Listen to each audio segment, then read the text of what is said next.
So it looks like Paul George is putting the NBA on notice for next season in regards to his gameplay. And, I'm reading a couple sites, Clutch Points and a few others.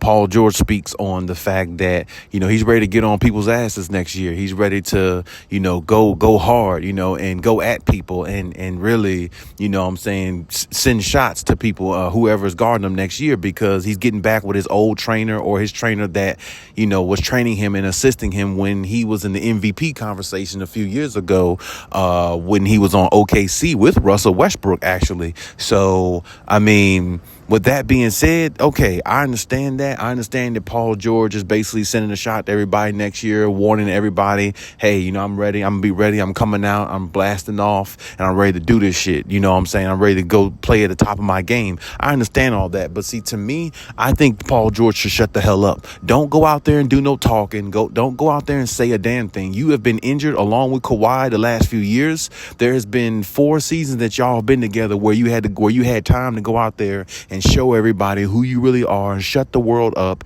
and show everybody playoff P is not real. And instead of that, you came up short in the bubble and left Kawhi hanging, and Kawhi took all the blame for it because he's the better player.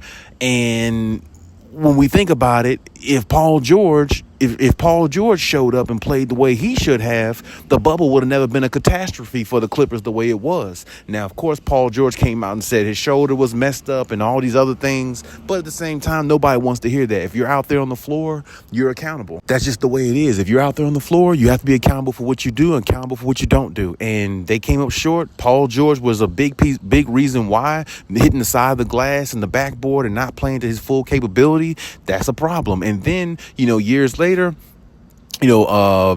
against Luka in the playoffs with the Dallas Mavericks, Paul George, has games where he plays good, has moments where he plays good. He played good in one of the series, but, at the same time, if he plays more balanced basketball with his scoring and his defense and his attacking, how he approaches different teams, the opposing teams, I don't think the Clippers will struggle that hard. And I don't think Kawhi will use so much energy sometimes to bail them out of situations where he shouldn't have to.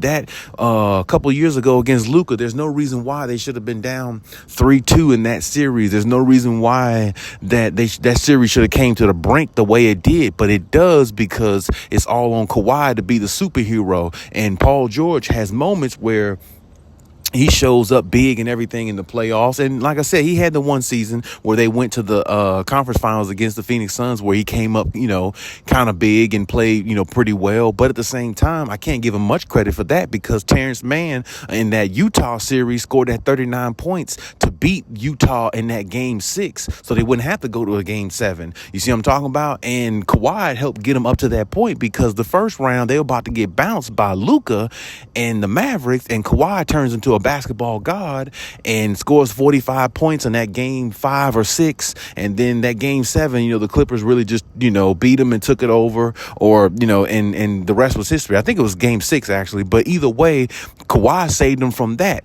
against Luka because everybody thought the Mavericks were going to beat the Clippers that year, but Kawhi saved the day. And then Terrence Mann has that big game against Utah when they go to the next series when Kawhi got hurt and they moved on to Phoenix, and Paul George missed two back-to-back free throws that were crucial in a game that could have helped put the Clippers up in that series, but he choked there again. So my point is, Paul George really doesn't have too much room to do any talking. It's no time for talking. It's time to go out there and actually show. See, this is my thing. Guys who want to come out here who are great players, Paul George is a great player. I'm not going to say he doesn't have greatness in him because he does. He's big time. He can definitely knock down big shots. He's definitely a star player in this league. But at the same time, I don't really like when guys do a lot of talking who never won anything. You see what I'm saying? And I know Paul George doesn't do a lot of trash talking or anything like that. I'm not bashing him, to that degree. I'm just saying that go out there, shut the hell up and go out there and play, because honestly, you don't have any championships.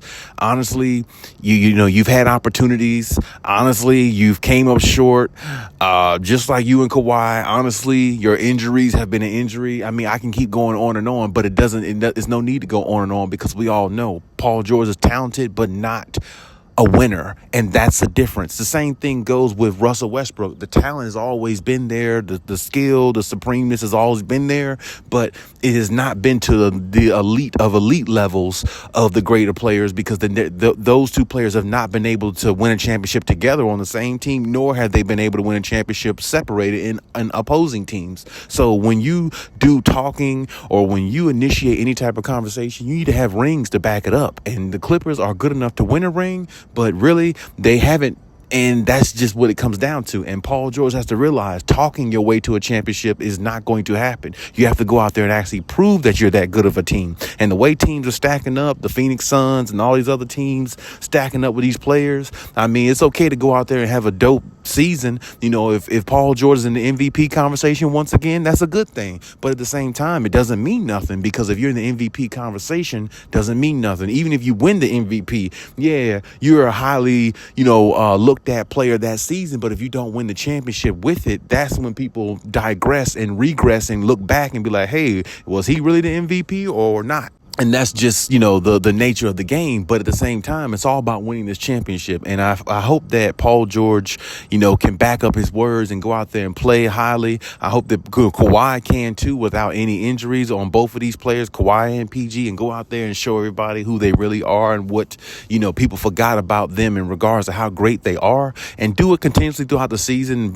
Find a way to somewhat stay healthy and, maybe take off a few games here and there to keep your body, going, rested a little bit in between time, if they can sustain a decent record in the West where they don't have to be subject to play all these back-to-back games, especially at the late part of the season where you want to kind of get guys a little rest if you can, and lock up a seed to where you don't have to go out there and fight the way they did this last year. Had to go out there and fight every single game the last 10-15 games of the season just to make it to the playoffs, to avoid the play-in tournament. That was way too much for them. That was way too much on Kawhi Leonard, I thought, too, because you put a lot on his body and going out there fighting the last 10-15 games of the season just to get into the playoffs, and that put a lot of wear and tear on Kawhi, I thought. You know what I'm saying? But either way, it doesn't matter.